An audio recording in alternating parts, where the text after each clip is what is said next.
Señoras, señores, ¿qué tal? ¿Cómo están? Bienvenidos a Contrapoder. El Papa ya está aquí y nosotros también en nuestra cita semanal de domingo aquí en Vivo a Media. O sea que por un momento vamos a dejar esquinados los temas, pues no sé, la UCO, las elecciones a la presidencia del Real Madrid y que si viene o no viene Haaland, la vuelta de Mourinho, que está por ver si viene, lo de la casita de Bad Bunny, gran polémica con los conciertos de Benito Antonio.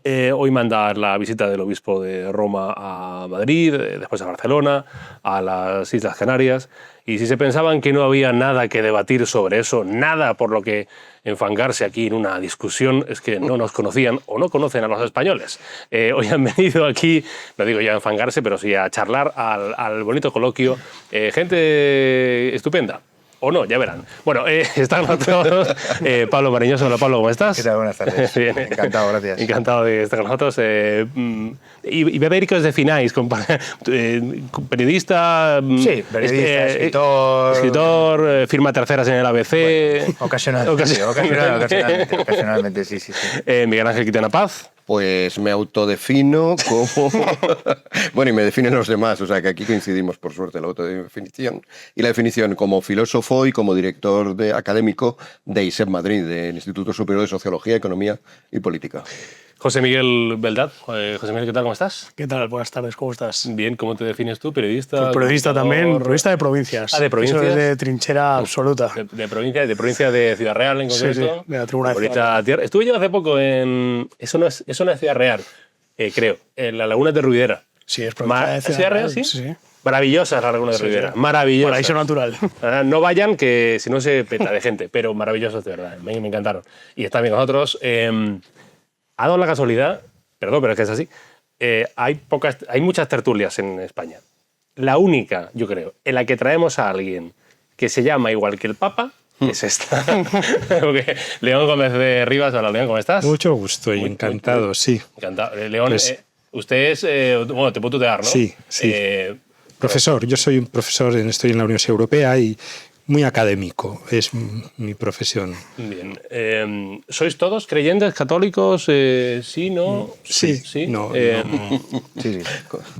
Que me hacía gracia León, que dice, sí, me estaba recordando porque de hecho es un autor que estoy trabajando ahora bastante, a Unamuno, ¿no? En la agonía del cristianismo. Bueno, ya el título es significativo, la agonía del cristianismo no es que se está acabando el cristianismo, que está agonizante, sino es agonía en su sentido etimológico de lucha. Y como prueba de esa lucha que es el cristianismo, él utiliza hace una referencia bíblica que para mí es fundamental. Es el momento en el cual un padre lleva a su niño que está pues, muy enfermo, poseído, y que le pide a Jesús que le cure. Y Jesús lo primero que le pregunta al padre es esta misma pregunta. ¿Eres creyente? ¿Crees? Y el padre da una respuesta que a Unamuno le da juego para todo el libro, porque encima el libro no es muy grande, pero es una respuesta maravillosa. El padre responde, sí, creo. Ayúdame a creer. Que literalmente es contradictoria. Si ya cree, ¿para qué le tiene que ayudar a creer? Es literalmente, de hecho, el texto griego dice, ayuda a mi incredulidad. Ayuda a mi incredulidad. Pero si acabas de decir que crees, bueno, es ese juego entre sí creo, pero todavía tengo incredulidad, ¿no? Lo decía también Karl Barth, ¿no? El gran teólogo calvinista, ¿no? Decía, yo cuando hablo con un ateo, no hablo yo como el creyente con el ateo, sino que hablo también con el ateo que hay en mí. Bueno, es este juego en el cual... todo esto a propósito de cómo había dicho León, el sí, que lo ha dicho el hombre así como... Sí, pero he pensado, esta tertulia en concreto, si vamos a hablar sobre la Iglesia Católica y sobre el Papa, me parece legítimo que uno, igual que en general creo que hay que mantener cierta intimidad o respeto a las creencias, pero en este caso creo que es honesto decir lo que yo voy a decir, lo digo como creyente o como no creyente. Pues por eso ha sido esa... No, incluso claro, si no queréis decirlo, no estáis obligados. De esto no estáis obligados a casi nada en esta tertulia.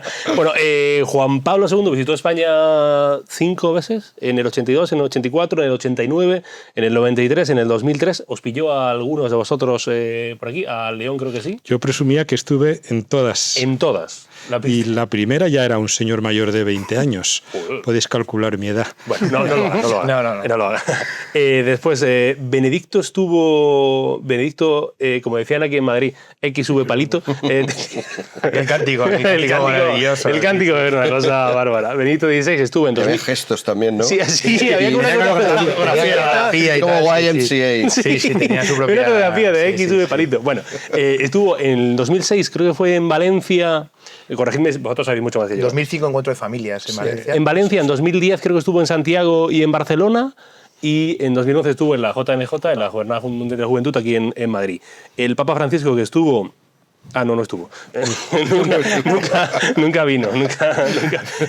Es cierto que por lo visto tenía intención de venir, o eso es lo que yo leí en su momento, no sé, corregidme, ya digo, vosotros sois los expertos. Había intenciones, por lo que yo sé, de que viniera el año de la fe, que de hecho iba a venir al Vía Crucis de la Fe en Sevilla, que iba a haber una magna extraordinaria, y al final creo que por motivos de salud no vino, pero aquello sí que estaba más o menos organizado para que fuera el Papa. Año 2013, creo. Yo creo que eso son gente que se ha 2015. ilusionado pensando en Santiago, también se habló, Santiago de Compostela. Sí. Las declaraciones que tenemos explícitas del Papa directamente son no voy a España hasta que no haya paz. Eso es literal. A partir de ahora podemos hacer las interpretaciones que queramos a qué se refería con la paz, pero decía, no voy a ir a España. Tampoco fue a Argentina, que era su lugar de origen. O sea que y también hay otra declaración que nos toca de refilón, pero también es pertinente. Cuando fue a Marsella, por ejemplo, en Francia, él dijo, no, en los países grandes yo no voy a los países grandes, Francia o España. Yo voy a la ciudad. Yo voy a Marsella, pero no a Francia. Bueno, era Esto lo dijo este también con interés. Canarias. Con Canarias dijo, yo Iría a Canarias, pero no a eso es. España. Ahí lo dijo, y con Santiago, Ese iría, punto de en el caso de ir, diferencia, iría a Santiago, pero no a España. España. Entonces, era una manera, es verdad que él elegía países de poca importancia. Estuvo en Mongolia, donde el número de católicos creo que son 2.000 en total. Las periferias. Entonces, iba a Mongolia, iba a países, prefería ir a las periferias. Bueno, es muy de Francisco, no creo estar descubriendo nada nuevo a nadie sobre el Papa Francisco. Entonces, en esa búsqueda de las periferias, reoía de alguna manera los países tradicionales. No, lo que decía Pablo, que yo, por lo que yo había leído, era cierta su intención De hecho, la de ir. tercera parada del viaje del Papa León, días 11 y 12 de junio, es una herencia del Papa Francisco. Vamos, el Papa Francisco quería conocer la realidad migratoria, o eso dijo y proclamó, y ha tenido también ese gesto, León XIV, yo creo, de querer terminar el deseo del Papa Francisco. Es cierto que hay gente, no sé si hay gente cabreada o no mucho con que Francisco nunca viniera a España, teniéndonos tan cerquita. Es verdad lo que decía Quintana, que nunca fue tampoco a Argentina. Y también habrá gente en Argentina que dice, ¿por qué no vino? Ya que tenemos uno de los nuestros, pues tampoco fue. Bueno, la cuestión es que León XIV sí iba a venir, de hecho ya ha venido. Hay por empezar así metiendo cizaña, ya sabéis que es mi papel, de hecho me pagan por eso, por meter cizaña entre los panelistas, sobre si la visita del Papa es o no idónea, o ha venido en un momento inidóneo, o si se le puede utilizar mucho políticamente, o dicho de otro modo, si alguien se va a tapar detrás del Papa para tapar otros asuntos, digamos, menos religiosos, menos santos, mucho menos santos. De hecho, asuntos cloaqueros y demás. Pablo, ¿crees que ese debate merece la pena? O... Yo creo que sí, porque de hecho, o sea, en España hay una orfandad del Papa. Yo creo que los años de ausencia del Papa Francisco, además, a veces ese rentintín de no, sí voy, pero no voy a España, han causado cierta orfandad en España. España es un país de mayoría católica, culturalmente católica, podemos discutir los porcentajes y el ambiente cultural que hay en España, pero España es un país católico en general y tenemos una Semana Santa muy vibrante, tenemos las procesiones del Corpus Christi, como hemos visto estos días, pues muy multitudinarias en toda España. Entonces yo creo que se sentía con cierto, no sé si cabreado, pero yo por lo menos estaba penado. A mí me hubiese gustado ver al Papa Francisco en España. Entonces por eso creo que debemos celebrar y creo que las circunstancias nunca son idóneas. De hecho, luego en España es que, digo, además a polémica por semana con el partido de gobierno, pues es que nunca va a haber un momento de quietud en España. No conocemos la quietud desde que España es España. Entonces, nunca se van a dar las condiciones perfectas para que venga el Papa. Y también me surge la pregunta, ¿qué es una condición perfecta?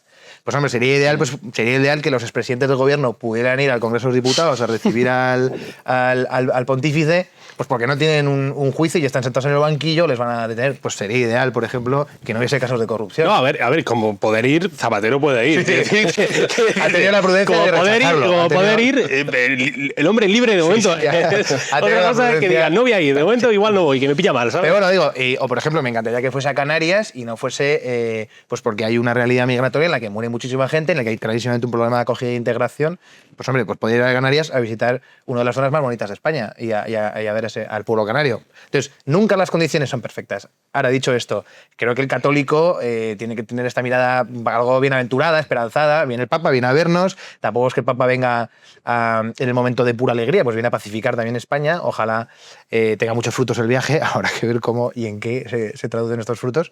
Pero vamos, yo creo que en general vale la pena que venga el Papa. José Miguel. Cabe preguntarse si el Papa es un actor político. Porque Bueno, bien, es interesante. lo que dice tiene consecuencias políticas, pero ¿es el Papa un actor político en sí mismo? No debería, o por lo menos yo como católico no quiero que sea un actor político, porque creo que él se debe ocupar de la doctrina y de lo que toca a la fe y a los seguidores de Cristo, que son sus hijos. Entonces, si hablamos ya de las consecuencias políticas que tiene lo que dice, pues yo creo que dependerá de todo lo que quiera él implicarse en la política de España. Es decir, va a hablar en el Parlamento, pues habrá que ver qué dice. Tiene la oportunidad de no mojarse mucho o sí mojarse tanto para un lado como para otro. Entonces yo creo que al final es una decisión suya, si quiere ser un actor político o no. León.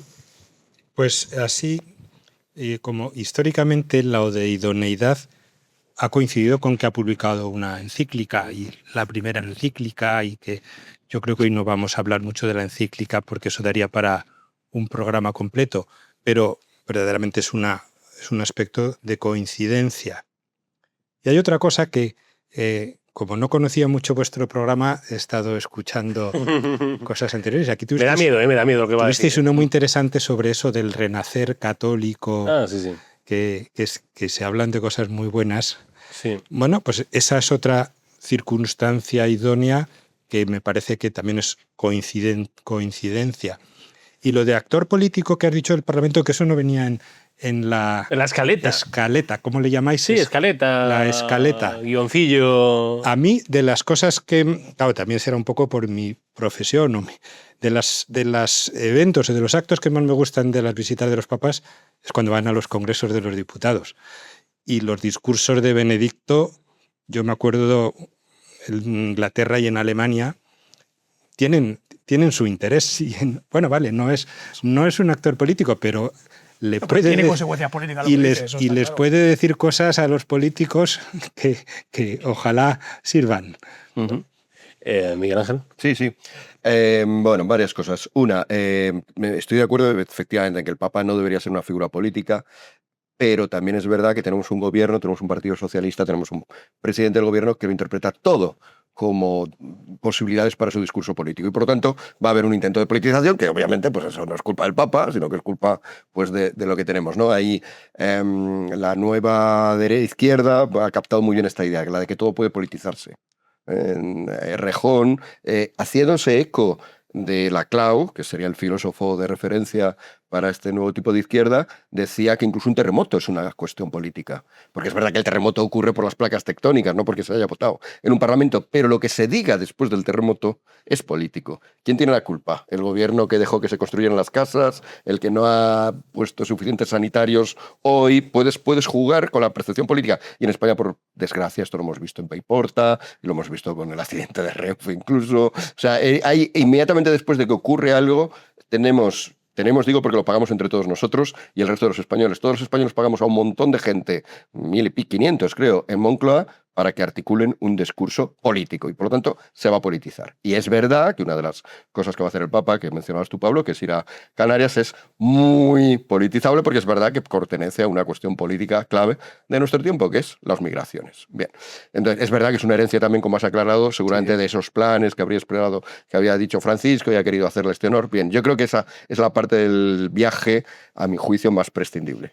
O sea, la visita a España, pues no sé, ha hecho en falta que no vaya a Santiago de Compostela, ha hecho en falta que no vaya a Zaragoza, a la Virgen del Pilar. Bueno, hay tantos y tantos sitios, Sevilla. Bueno, Salamanca, como os comentaba antes, Juan Pablo II en su primer viaje a España fue a Salamanca. De hecho, yo lo vi no con 20, sino con 9 años en mi caso, también podéis calcular la edad. Y yo con 9 años le vi pasar por Salamanca, me puse estratégicamente en un sitio en que tenía que dar la vuelta y subir una cuesta, ergo el papamóvil iba más lento y le pude contemplar 3 segundos más. Bien, bueno, cosas de niño que me dejan muy satisfecho. El 5º centenario de la Escuela de Salamanca.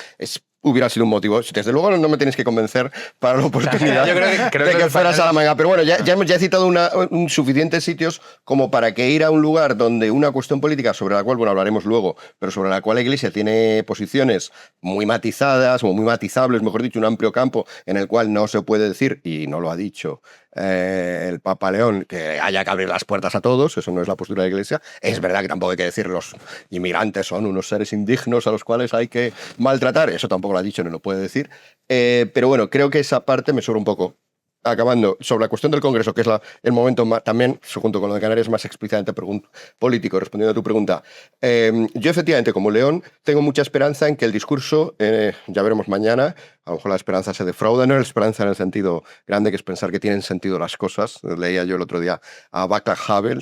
La esperanza no es que todo vaya a salir bien, las cosas a veces salen mal. La esperanza es que todo tiene sentido, ¿no?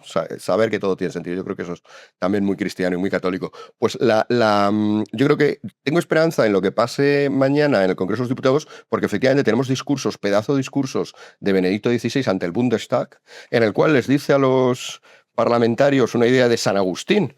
Y el Papa León es agustino, como sabemos. Les da una idea de San Agustín preciosa en la ciudad de Dios. Cuidado que un Estado, un gobierno, si no gobierna, si no es como tal Estado, no está orientado al bien común de todos, no se diferencia en nada de una banda de ladrones. Son palabras literales de San Agustín que Benedicto XVI repitió y que a mí me parecen muy iluminadoras. Entre otras cosas también, La ciudad de Dios, hay que decir, que es el primer gran texto y probablemente el primero y el que todavía sigue siendo el número uno de los textos sobre pensamiento político dentro del catolicismo. Pues bien, yo espero que aproveche la oportunidad para esa... Pero ahí, como veis, Benedicto XVI no hablaba de un político concreto, no hablaba de una medida política concreta, no hablaba de si inmigración sí o inmigración no, hablaba en general, hacía su gran discurso sobre lo que es la política. Juan Pablo II en el Parlamento Europeo igual, hablar sobre lo que es la política. Yo confío en que un agustino como León XIV pues aproveche también para hacer su visión ante los diputados de lo que es la política. Yo tengo esa esperanza porque de hecho, digo,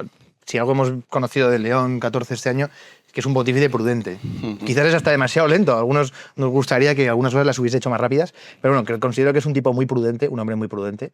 Leí hace un par de días en un artículo, es un papa de carrera, no como algo denigrante, pero es verdad que tiene el perfil y el currículum de alguien que estaba destinado a ser papa, porque esto lo podremos hablar luego sobre su figura, ¿no? Pero me parece un papa de carrera. Entonces, tiene la prudencia, ha acumulado cierta prudencia, yo tengo esa esperanza. Y luego diría, pues es que en España nos encantaría el Aviñón 2.0 y que el Papa viviese aquí. Si es que esto es lo que nos gustaría de verdad. Si tú preguntas, porque es que este año no solo Salamanca y la Escuela de Salamanca, es que es el año de Caravaca de la Cruz. Y es que además este año se ha muerto la señora que pintó Leche Homo de Borja. ¿Cómo no era Borja?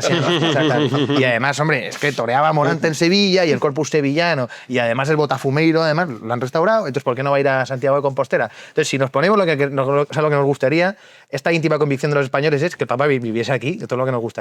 Pero bueno, no puede ser todo. Yo tengo la esperanza, la certeza, quizás, la intuición de que el Papa le gusta mucho España. Creo que va a venir mucho a España durante su pontificado. Creo que esta no va a ser la primera, sin duda, de las visitas, incluso en esta década. Entonces yo creo que en fin, que el Papa tiene un ojo puesto en España, pero ya está, no puede venir a todas partes. A mí me gustó mucho cuando eligieron al Papa, que claro, no es por meterme con los periodistas de provincia, ni con los periódicos de provincia, porque yo vengo de una provincia, de Granada en concretamente, pero que era... periódico de la isla de Ibiza. La monja que compartió espacio con Prevost una tarde de julio en Mazarrón. Hay un hilo de Twitter entonces, esa cosa de decir, todo es el Papa, todo hay que encajarlo con el Papa. Entonces, la abuela del Papa, que es de Ávila. Sí, Milfred, en nuestro caso tenemos más excusa porque lleva una reliquia en la cruz pectoral de Santo Tomás de Villanueva. Ah, no, bueno, sí. El patrón de la diócesis de y de Anselmo Polanco, que es de Barbastro. Entonces, había algunos ejemplos que estaban bien tirados. Después otros que eran ya demasiado marcianos. Decías, esto no hay por dónde cogerlo. Pero bueno, comentabas se comenta lo de Arguineguín, lo de Canarias, que de hecho Pedro ha dicho, voy también yo. No he ido nunca a Arguineguín. Ya que va el Papa también voy a ir yo. ¿Por qué no? ¿Os parece, no sé si coincidís en la opinión de Miguel Ángel, de que sea la parte más prescindible del viaje, la parte más polémica del viaje? Yo creo que es la más prescindible por peligrosamente politizable. O sea, creo que es un charco que quizás no había que pisar desde el punto de vista de la Iglesia, pero eso queda a discreción suya. Al final estamos viendo últimamente, esta última semana sobre todo, después de la encíclica que parece que la doctrina social de la Iglesia ha salido a flote ahora otra vez y todo el mundo está teorizando sobre ella. Y una de las cosas que dice la doctrina social de la Iglesia es que la persona tiene derecho a estar en su patria. O sea, la postura de la migración de la doctrina social de la Iglesia no es que a favor de... No. Primero hay que priorizar que pueda estar en su patria de manera digna. Eso es la doctrina social de la Iglesia. Y lo ha dicho él, lo ha dicho el propio León XIV. Claro, o sea, y sin embargo vemos la manera de retorcerlo y la forma torticera en algunos casos de algunas columnas, algunos hilos de Twitter, de según qué perfiles que intentan poner la doctrina social de la Iglesia al servicio de algo que no es. Entonces creo que quizá ese viaje a Canarias es el principal resquicio por el que va a entrar la mayor polémica del viaje, por lo menos en mi opinión. Habló en Camerún, ¿verdad?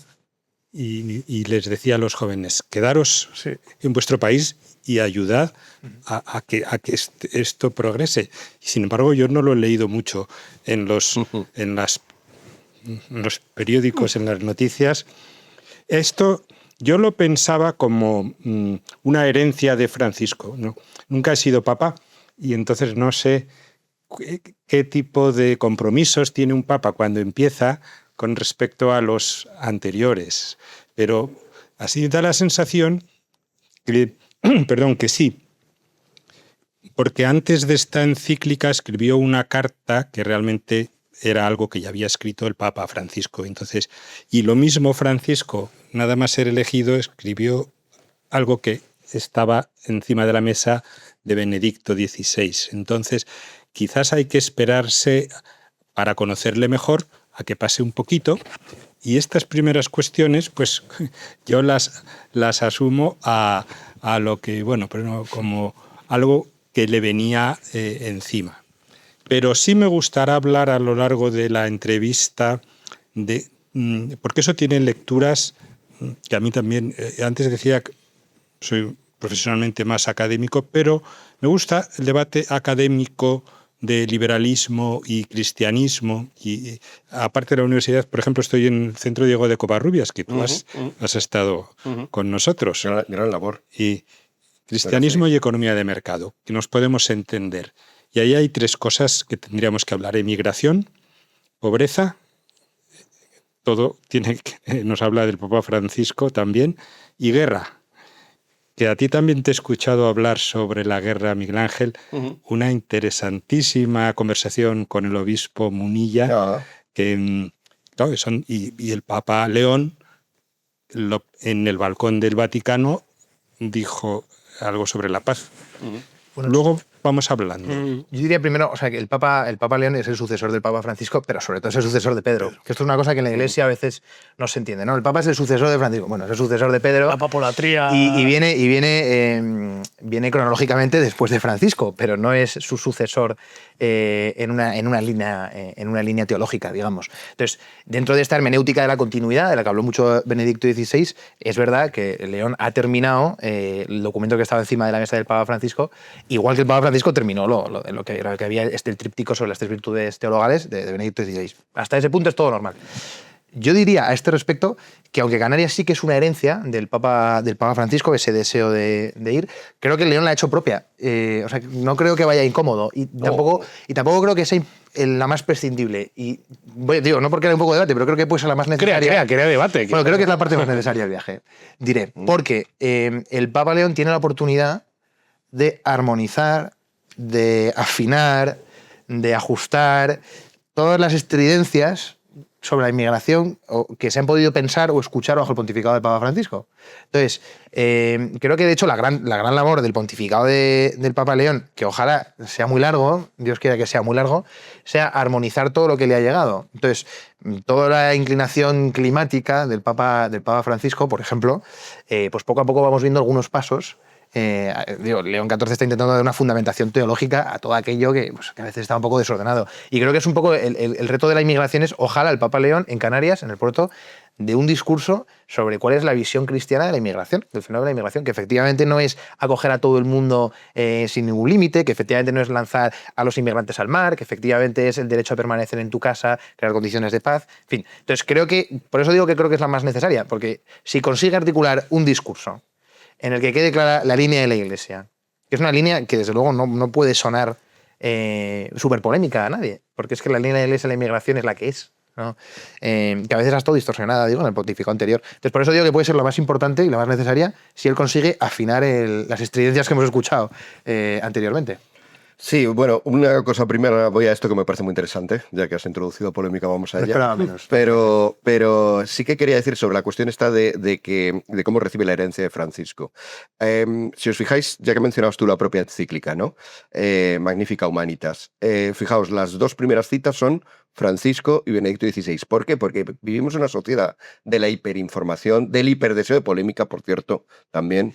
Y si no se hiciera eso, muy probablemente la gente, si pone a Francisco y no a Benedicto XVI, habría habladurías. Si pone a Benedicto XVI y no a Francisco, habría habladurías. Por cierto, la encíclica está repleta de citas a papas, que está bien, pero es una moda.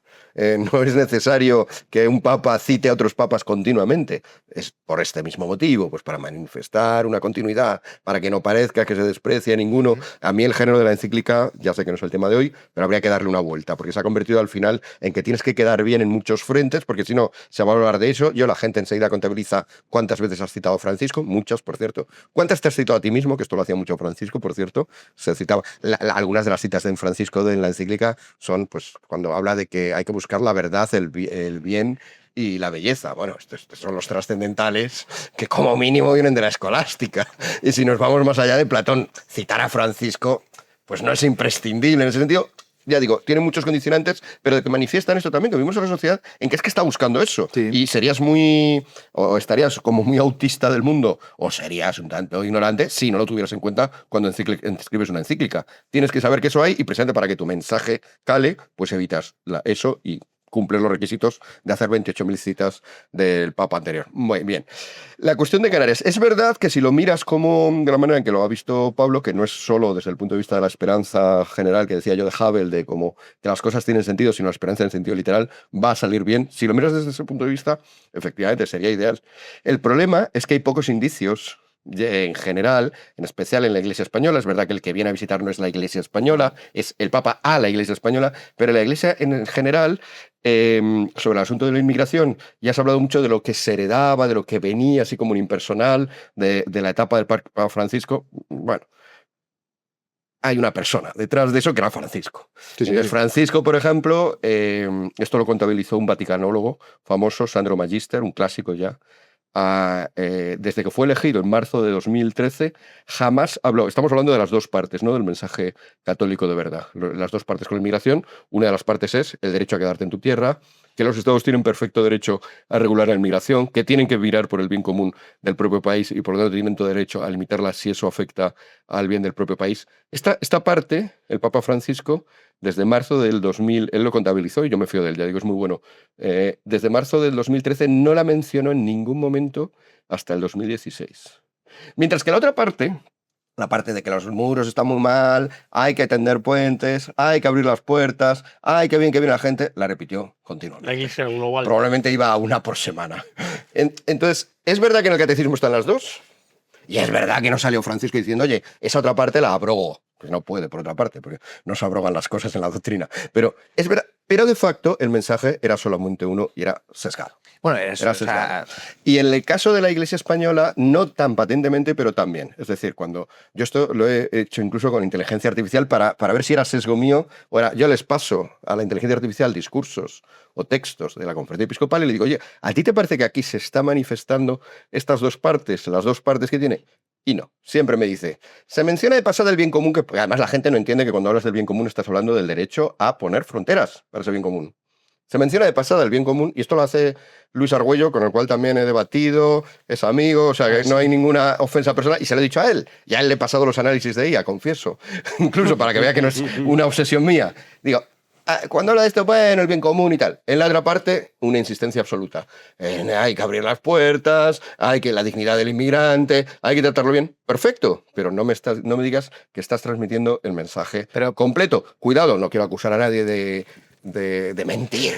A ver, Pero la peor mentira muchas veces son las verdades a medias. Y a menudo el mensaje que se da desde ámbitos eclesiales, y podemos entrar, estoy hablando solamente del nivel episcopal. Si bajamos a Cáritas, si bajamos a otros muchos ámbitos, por ejemplo, los medios de comunicación de la Iglesia, el mensaje está absolutamente sesgado a favor de un mensaje que queda por sí solo bastante laxo y bastante tontorrón, sobre decir de eso, fronteras abiertas, como si la Iglesia o el catolicismo fuera una idea que no piensa en el derecho de cada comunidad. Por cierto, esto también aparece en Magnifica Humanitas, de cada comunidad, de cada nación, a permanecer. Y España, con África entera dentro de España, ya no es España. Tenemos tanto derecho a permanecer como los indígenas del Amazonas o los del Tíbet. Antes de ir con vosotros, digo, Pablo, tienes derecho a réplica. No voy a responder porque estoy de acuerdo en gran parte. Pero creo que hay que dar una oportunidad. Sería injusto no dar una oportunidad a León XIV porque es un canonista. Y esto, también quién es él dice mucho de lo que. Ahora vamos a ir a. Por eso digo, entender quién es la figura, que el Papa Francisco, y yo le tengo mucho cariño por su figura, y creo que lo comprendimos muy mal, y creo que él se hizo comprender mucho peor, pero no era un canonista. Y tampoco era un teólogo, era un pastor, era un párroco. Y además él hacía gala de ello, no, es que yo no sé de lo que a veces... Bueno, y es que yo no soy teólogo. Bueno, pues efectivamente. Y un añadido, pero es que es norteamericano. Y yo estoy con curiosidad por ver cómo se escucha en Norteamérica lo que dice el Papa norteamericano sobre los emigrantes en España, porque allí hay un problema también que quizás últimamente se está hablando menos, como no estoy yo muy metido en la cosa periodística, pero sí, sobre cuánto has dicho los muros antes, ¿no? Sí, la Conferencia Episcopal estadounidense en este sentido tiene un juicio no conozco las conferencias yo no lo conozco de todo el mundo, pero la de Estados Unidos, por su importancia, es muy similar a la española. O sea, ese juicio que he hecho sobre la española, sí, y es probablemente, no quiero cargar las tintas con Francisco, pero es probablemente el resultado de un relativamente largo pontificado de Francisco en el que se han nombrado muchos obispos. Se ha emitido un discurso, como he dicho, muy sesgado, y por lo tanto los obispos pues también tienen una tendencia, digamos, utilizamos la palabra buena, a identificarse con lo que se está diciendo desde Roma. Y ese sesgo ahí está. En el caso de Estados Unidos, incluso comparado con España, en algunos casos ha habido ejemplos peores. Y añadiré rapidísimamente que el día del aniversario de Estados Unidos, 250 aniversario, el Papa León va a estar en Lampedusa. Creo que es un mensaje, porque se le invitó a Estados Unidos, 250 aniversario y él va a Lampedusa ese día, el Papa León. Por eso, mi esperanza en el sentido literal de que lo que vaya a decir en Canarias sea absolutamente equilibrado y delante de una misa donde le han puesto detrás unos cayucos o no sé, vaya a decir que los españoles tenemos... Decirlo explícitamente. O sea, lo que yo no he oído todavía ningún obispo español, por ejemplo, es así de claro. Y una frase completamente ortodoxa, y si no la es, me corregiréis. Los españoles tenemos derecho, perfectamente, a regular la inmigración. Pero igual de repente va y lo dice en el Congreso, de repente. Si lo dice, pero yo tengo pocas esperanzas de que lo diga así de claro. Normalmente hacen referencias más o menos crípticas al bien común, a que es bueno que se queden en sus casas, pero fíjate, sigues hablando de los inmigrantes, que me parece muy bien, por supuesto. Son parte muy importante de la historia, pero otra parte importante de la historia es el país de acogida. Y del país de acogida, decir al país de acogida, a Estados Unidos los obispos estadounidenses, a España los obispos españoles, o ahora él, a decirle explícitamente, tenéis todo el derecho a querer que España siga siendo España. Vendremos a celebrarlo aquí, ¿te parece? ¿Sí? Si lo dice, volvemos aquí y lo... Si lo dice, tendré que reconocer mi error, obviamente. Y lo reconoceré en redes. No, lo celebramos. José Miguel, que tenía ahí esa palabra pendiente. Sí, porque yo creo que hay que hacer una diferencia. Es decir, es que parece que a veces no se puede criticar, por ejemplo, como ha hecho Miguel Ángel, respecto a lo que puede decir las conferencias episcopales, porque a veces te tachan como de mal católico. Creo que hay que diferenciar entre lo que es el magisterio de la Iglesia y la doctrina a simples opiniones políticas del mundo que les rodea. Es decir, las opiniones políticas son perfectamente criticables y perfectamente opinables por parte de la gente. Otra cosa es que yo, en el magisterio de la Iglesia, que se le supone infalible al Papa y a los obispos, se supone que en infalibles los principios doctrinales, pues así debería ser. El conjunto. En el conjunto, claro. No, claro, pero en el conjunto, claro. El conjunto debe ser infalible, pero en opiniones políticas, ¿por qué no vamos a poder criticarlos? Que a veces parece que hay que andar con yo soy más radical. Yo creo que los obispos, incluido el de Roma, no deben inmiscuirse en el campo de la política, salvo para las cuestiones absolutamente esenciales que ya no son políticas, sino que son morales. Y esto lo dejó claro precisamente Benedicto XVI con los famosos. Es una expresión que no tiene buena fama porque, claro, dijo los principios no negociables. Y hoy en día parece que todo tiene que ser diálogo, todo tiene que ser negociación. Pero lo que quería decir es que hay unos cuantos principios, la vida y la muerte, una ley que permita matar fetos cuando están dentro del vientre materno. Eso no es una cuestión Es que, claro, es también una cuestión política, pero es fundamentalmente una cuestión radicalmente moral. Ahora, no podemos moralizarlo todo. Y lo que sí que es político, que hay muchas cosas que son políticos, y es político sin duda lo que hemos dicho antes, cuando ante la inmigración hay dos partes, defender el país de acogida, su identidad, su seguridad pública, su capacidad de dar servicios públicos que no estén colapsados a sus ciudadanos. Por un lado, y por otra parte, obviamente, pensar en las personas que tienen la difícil situación de ser inmigrantes. Cuando hay un campo, y en medio hay un campo enorme donde te puedes ubicar más a un lado, más a otro, eso que es la definición de política, hay la opinión personal política del obispo de Roma, del obispo de, no existe, de Cabrerizos o del obispo de Nueva York, no. A mi juicio, yo en esto, ya digo, es una postura muy concreta que puede ser rebatida y que es de hecho rebatida continuamente por los obispos que están muy politizados. Pero yo creo que ahí no deben entrar, yo creo que tienen que concentrarse en proclamar el Evangelio. Y yo en el Evangelio entero no veo a Jesús hablando del emperador romano, haciendo juicios, y a San Pedro, ya que decías tú, si alguna vez expresé opiniones sobre los cónsules que iban a ser elegidos en Roma al año siguiente, desde luego no las reflejó en sus cartas y no está en la Biblia. No es la parte de los obispos, es una postura que reconozco que tiene tintes, más que tintes, un hálito fuertemente gibelino, ¿no? Repitiéndome a la polémica famosa de la Edad Media, pero que creo que cuando la hago, no la hago solo para reivindicar que también en lugar de los laicos, porque si los obispos al final opinan de todo, ¿cuál es el papel de los laicos? Pues como decía uno, el papel del laico en la iglesia es levantarse, cuando hay que levantarse en misa y sentarse, estar ahí sentado. Si la sociedad civil se distorsiona... El ámbito de lo público, lo dice muy claramente Lumen Gentium, parágrafo 31, el ámbito del laico es ese, el campo de lo temporal, el campo de la transformación política. Entonces, si eso no es campo propio y no es estar ahí recibiendo instrucciones como si fuéramos una especie, no sé, de coches teledirigidos recibiendo instrucciones desde Roma, no, es estar ahí con tu propia conciencia de libertad, o sea, capacidad de discernimiento, capacidad de juzgar por ti mismo, porque no hay menos iglesia cuando está un laico en un sitio y no está un obispo. Todo es iglesia. Esto lo repiten mucho cuando recaudan el dinero de la renta. Todos somos iglesias cuando hay que pagar, pero luego cuando hay que decidir sobre política parece que tiene que darnos las instrucciones Roma o que nos las tiene que dar el arzobispo de Madrid. O que no. Ellos que se dediquen a lo suyo. Yo normalmente hay cosas que me gustan o no en una liturgia, pero no me levanto en medio de la liturgia a decirle a un cura, esto que has hecho no me ha gustado, esto lo tienes que hacer de otra manera. La humilía, pues mira, tengo cosas... No, yo respeto el espacio del clero. Creo que el clero tiene que acostumbrarse a respetar el espacio. Todos vamos hablando de política y de iglesia. Si pasa algo en España, viene pasando ya, pasaba con Francisco y pasa de momento creo que con León XIV, y quiero tildar, pulsar vuestras opiniones y que vosotros tildéis la situación como queráis, que es esta cosa de el Papa es de los nuestros, que es una cosa que un poco viene a decir a veces el gobierno de Pedro Sánchez, un poco achacándoselo siempre a la derecha, ¿no? El Papa está en nuestros...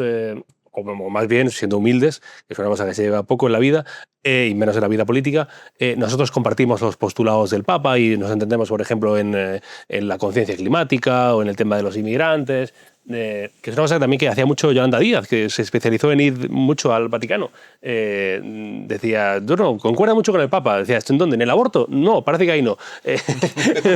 Pero no sé, son este tipo de cosas que se dicen o se da un poco por sentado, que a veces creo, lo vi esta semana, creo que en la Asamblea de Madrid, ¿no? Que la sacaban a Ayuso, no sé qué, y decían los de Más Madrid, no, pues es que compartimos más valores con el Papa que usted con el Papa. Esta cosa de jugar de, este es de los nuestros, o es de los suyos, o es de, esto no lo veis un poco... se ha venido dando, ya digo, con Francisco, era también con León XIV por parte del gobierno de Pedro Sánchez. Yo creo que parte de una premisa errónea. Sí, el Papa no es un líder, posiblemente. No es un líder ideológico. Debe ser un principio de unidad de la Iglesia. O sea, es que es la figura de unidad de la Iglesia. No debe ser un líder ideológico ni se le tiene que ver así. El problema es que partimos también de una base de que yo cada vez lo veo más, los que no son católicos, pero quieren hacer la Iglesia a su medida. A usted, si usted no cree, pues deje a los creyentes y deje a los que forman parte de la Iglesia y son bautizados y confirmados dentro de la Iglesia que decidan cómo es la Iglesia o cómo quieren que sea la Iglesia. ¿Por qué una persona que no es creyente, que, bueno, no es que sea creyente, que probablemente sea atea, y si me apuras anticlerical, tiene que decir cómo tiene que ser la Iglesia.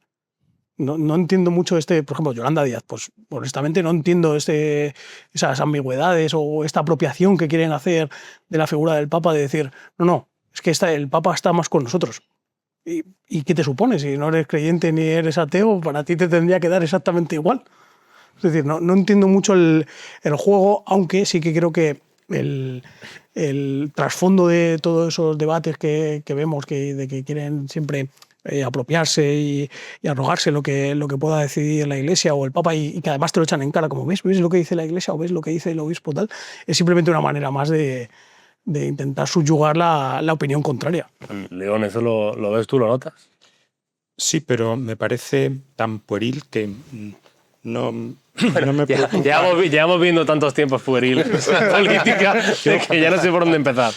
Cuando hablabas de esto, lo que yo pensaba, y me voy a poner así como muy serio, muy teológico, el si es de los nuestros o no es de los nuestros, ese lema que tiene en su escudo papal, in illo unum, que habla de unidad, a mí me resulta doloroso, y ya pasó con el Papa Francisco, que no ellos, sino los católicos nos hemos peleado mucho con esto de que hay cosas que dice que a mí me gustan y otros que a mí no me gustan, y eso me apena.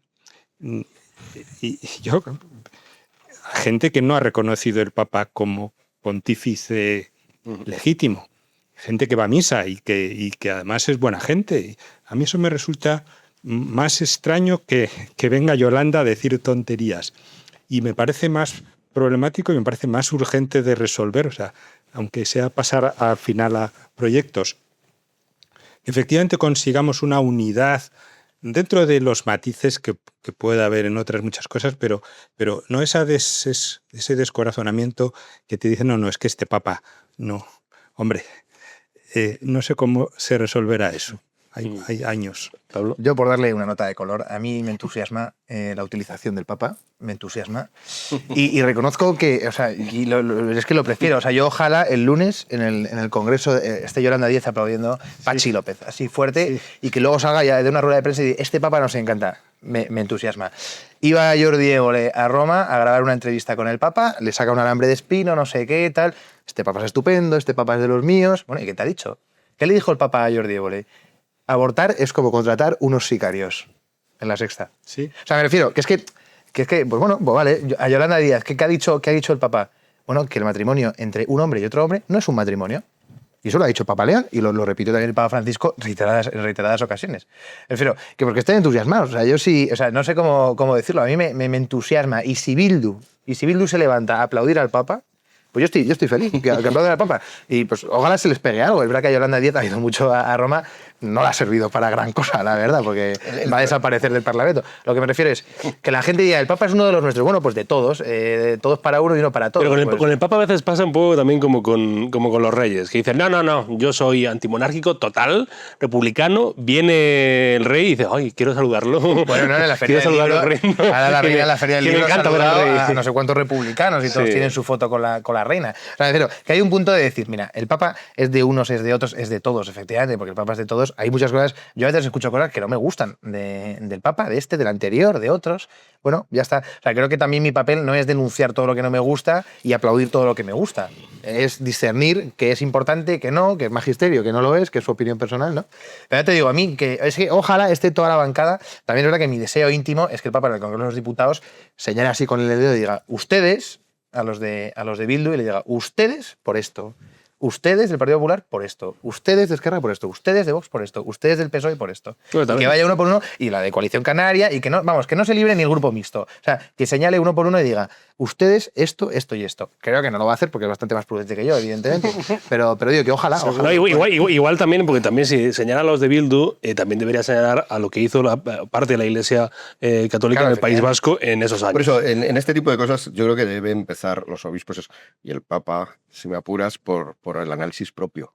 Sí, el análisis cristiano antes de señalar con el dedo es que ese dedo se dirige hacia ti, ¿no? La viga y el ojo. Sí, pero en España tenemos mucha viga, ¿eh? Bueno, Por eso. Pero hay mucha viga, o sea, el clero, Sí. todavía habría muchas cosas en las cuales puede hablar de sí mismo y por lo tanto, como mínimo, tendría que empezar por ahí. Sería también muy Y que polémico. continúe y Que que empezara, por ejemplo, eso, la Iglesia pidió perdón en general por algunos de sus comportamientos en el País Vasco, pero en las confesiones tú no vas y te perdonan en general. No dices, yo he pecado en general, sino que pormenorizas. Sí, y claro. con el discurso público hay que pormenorizar qué hizo mal la Iglesia, qué hicieron mal sacerdotes, qué hicieron mal obispos, qué hicieron mal jesuitas, que hicieron mal. Eso hay que pormenizarlo en algún sentido si de verdad queremos que eso se supere y queremos pedir perdón de verdad.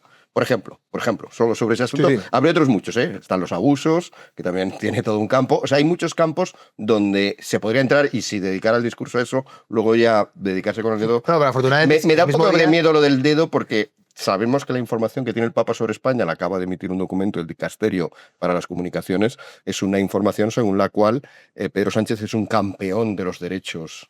En Sí, eso España. no es así, pero... Y es un gran... Más o menos dice esto. Si quieres lo O sea, leemos no es literalmente. no es la información para el Papa, pero bueno, Bueno, en cualquier es- caso. O sea, el Papa es está mucho mejor informado. Bueno, pues afortunadamente. Es información, perdón, de lo que para los periodistas internacionales. Es el Dicasterio de Comunicación. Desde luego, de lo que no está informado el Papa es de que eso sale del Vaticano. O bien está informado y consiente en ello, lo cual me parecería gravísimo, o bien no sabe que ha salido. Entonces, si no conoce ni siquiera lo que está emitiendo la propia Santa Sede, desconfío de que conozca al pormenor lo que está pasando en cada uno de los países del mundo. Ese país, el suyo es el más pequeñito de todos, el Vaticano. Y ya digo, si no conoce ni bien ni eso, y eso ha pasado. Hay un documento absolutamente Bueno, impresentable. hay un documento, para que la gente lo entienda, Hay un documento que que ha han dado publicado para el los... Ministerio de Comunicación, que para que nos entendiéramos sería el Ministerio de Información, el ministerio que tiene que ver con el mundo de la comunicación, del periodismo, Sí. ha publicado un documento el jueves Mm. en el cual a Pedro Sánchez se le pone como una especie de campeón de los derechos sociales. Hay una alabanza. Y un gran campeón de la paz mundial porque se enfrenta a Trump. Igual lo hizo Leire Díez en el documento. Hubiera sido una prueba de que sus placas llegaron. A mi juicio humilde parece escrito por Leire Díez. A mi juicio, y por lo tanto eso ha salido del Vaticano. Entonces yo prefiero que, vuelvo a lo mismo, la viga y la paja. Sí. Yo prefiero que primero den pruebas en el Vaticano de estar bien informados de lo que pasa en España, que no las ha dado. Tú dices, sí, él sabe. Bueno, me parece genial que tú tengas esa capacidad de conocimiento de lo que hay en su mente. Yo no la conozco. Conozco a la gente por sus hechos, lo dice también la Biblia. Por sus frutos los conoceréis, o sea que no me estoy saltando nada. Por cierto, la Biblia también dice, cambiando un poco de tercio, como condena, como maldición, el que seréis gobernados, cuando hablabais de lo pueril de estos tiempos, seréis gobernados por niños, ¿no? O sea que en ese sentido Ojalá estamos fuésemos un poco... gobernados por niños, por niños de ojalá. verdad, sí, pero no Ojalá. por niñatos o por gente pueril. Sí, cuando el pueblo quiere un rey y les dice, pues se llevará a vuestras hijas. Y sí. Sí, también hay toda esa... por eso yo creo que toda esa desconfianza muy bíblica en el Antiguo Testamento y luego en el Nuevo, por supuesto, también, esa desconfianza ante el inmiscuirse en lo político, yo creo que es sana y por eso yo creo sinceramente que no, que el rol del obispo de Roma y de los obispos no es meterse en política. Entre otras cosas, por las dos, insisto, primero porque ya tienen mucho que arreglar dentro. Entonces, con todo, es lo que intenté decir la Munilla. Fundamentalmente, más que hablar de Palestina, de Gaza, de Palestina, Israel, mi mensaje fundamental, lo que yo quería hablar, que no nos dio mucho tiempo, es ¿por qué te dedicas tanto a lo que está pasando a 4.000 kilómetros de España y con todas las tareas enormes que tenéis aquí? Entonces, yo creo que es una tentación de nuestro tiempo. La culpa no la tiene Munilla, no la tiene León, no la tiene Francisco. Es una tentación de nuestro tiempo. Estamos todos hiperpolitizados, estamos hiperinformados en el mal sentido, porque luego la información no es tan buena y todos nos recibimos pues todo tipo de fake news y tal. Es un fallo de nuestro tiempo, pero a mí me gustaría un papa y en general un obispo, un clero, que saliera de eso, como lo muestra, por ejemplo, Sorrentino en la serie El joven papa, de John Pope, que precisamente para rehuir todo eso es un papa que no hace imágenes de sí mismo, Que no se muestra que en se público. pronuncia muy poco, que cuando se muestra en público... Es decir, ahí la apuesta es radical, porque Sorrentino es muy barroco, es napolitano el hombre, tiene que exagerarlo todo, pero creo que el mensaje está claro. Huye de ese tráfico constante de estar opinando de todo, de tener opiniones. El papa... que no parezca una crítica a lo que he hecho antes, es que no conoce el detalle de quién es Leire. Bueno, no me parece mal, es que no tiene que meterse en esos asuntos. Ni quieres la Leire de Kirguistán cuando visite Kirguistán. Pero si lo visita. ¿Habrá leires en Kirguistán? Estoy seguro de que sí. Pero León sí que parece que ha reducido mucho Ha reducido, la sí, ¿no? exposición pública. Ha reducido. la- Quería ir justo a eso porque ahora pasado mes de mayo se ha cumplido un año desde que fue elegido en cónclave, como vaticinaron todos los medios de comunicación. que ninguno dio ni una con que iba a ser él. De repente, ¿quién es este hombre? Y las candidaturas estas, los papables, que siempre imitan los periódicos y los medios de comunicación y no dan ni una nunca. Yo lo había descartado por estadounidense. No dan ni una nunca. Yo confieso que soy de eso. El estadounidense no puede ser. No, pero quiero decir, es así, o sea, candidato que sea papable, a no ser que sea, no sé, Benedicto XVI en su momento, que es verdad que sí era como papable y después resultó que fue así, ¿no? Pero este hombre fue una sorpresa, ¿no, Pablo? Yo creo que relativa... tú estabas ahí en el conclave, habéis dicho, cubriéndolo, ¿no? Ahí en la Plaza de San Pedro. O sea, tú estabas... El peor de los augurios, cuando vimos la fumata blanca, porque pensábamos tan pronto, dijimos, esto va a ser un italiano que no nos cae muy allá, entonces, que podía ser cualquiera de los italianos, por otra parte, así que no me mojo. Así que con esto no he dado una pista sobre el secretario de Estado. Ha sido algo... Dices, Parolín, ¿no? Otro. Que tú estabas ahí en el cónclave cubriéndolo, que aparte tuvo que ser una experiencia, supongo, inmensa y maravillosa, y muy agotadora, entiendo. Sí, bueno. Cuando hacíais quinielas de... Sí, es verdad que yo, o sea, nos repartimos candidatos, ¿no? Que esto es una cosa que se hace en las redacciones. Yo no hice el perfil de ninguno que estuviese cerca, de hecho, pero bueno, sí, es muy interesante porque si juegas... O sea, si jugamos al quién es quién, ¿no? Es rubio, llevaba gafas, es señora, tiene coleta. Este juego vas bajando fichas. Si juegas como periodista, efectivamente nadie adivinó, ¿no? Porque veníamos del Papa Francisco, que era un pontífice americano, pues el siguiente americano no sería, porque es norteamericano. Veníamos de la experiencia de tener un jesuita. Entonces, religioso no sería. Sería un tipo, porque era una de las cosas descartadas en las redacciones. Pues hombre, si veníamos de un jesuita, yo creo que la Iglesia quiere un poquito de paz. Entonces, no sería ni americano ni religioso. Tampoco sería alguien del clero, o sea, de la curia. Entonces, ibas descartando cosas y al final tienes un norteamericano, un agustino, un prefecto. O sea, jugando al quién es quién, no adivinabas, era de los primeros que bajabas, León XIV.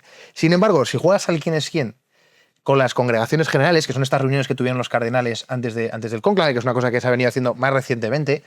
Fueron 2 semanas de reuniones a puerta cerrada de los cardenales.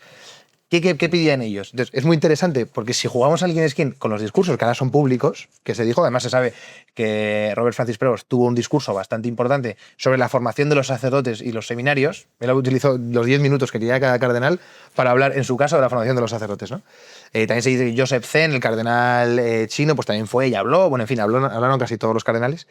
Pues, por ejemplo, pidieron a alguien que supiese de ley. Y han elegido un canonista. Pidieron, en una de las meditaciones necesitamos un pastor para la Iglesia. Y han elegido un misionero. Queremos a alguien que conozca, que no llegue como Francisco, que conozca bien cómo es trabajar en un aparato como el Estado Vaticano, que a veces el Papa está sujeto. Pues alguien que fue prior general de los agustinos y además de la curia. Alguien que haya viajado, alguien que tenga idiomas. Los alguien idiomas también, sí. Sí, salió alguien que fuese joven, alguien que fuese también un gestor. O sea, hace falta un pastor, un gestor, un misionero y un canonista, ¿no? Bueno, o alguien que supiese. Entonces, si te pones a bajar los quién es quién, quedaba Robert Francis Prevost, o sea, quedaba León XIV, quizás quedaba Tagle, el cardenal Tagle, que de hecho fue uno de los que luego tuvieron mucho apoyo y era de los que más sonaba, y ya está. O sea, es que nos hubiésemos quedado con esos 2 perfiles. O sea, si escuchabas un poco lo que decían. Entonces, por eso digo que sorprendió, sí sorprendió, pero no sorprendió. Además, se sabe que tuvo mucho apoyo. Era lo que, no sé si lo que la Iglesia necesitaba, yo quiero pensar que sí, pero era desde luego lo que los cardenales pidieron abiertamente los días de antes. Entonces, es verdad que no estaba en ninguna quiniela, pero bueno, es un hombre joven, es canonista, conoce bien las periferias de Chicago, pero también los pasillos del Vaticano. O sea, por eso decía que es un papa de carrera. Leía en un artículo de Antonio Salvador en la Iberia, porque es un hombre que efectivamente su currículum parecía como diseñado para llegar donde llegó. Bueno, ha pasado, como digo, un año más o menos, un poco más de un año ya, desde que fue elegido obispo de Roma, papa de la Iglesia Católica.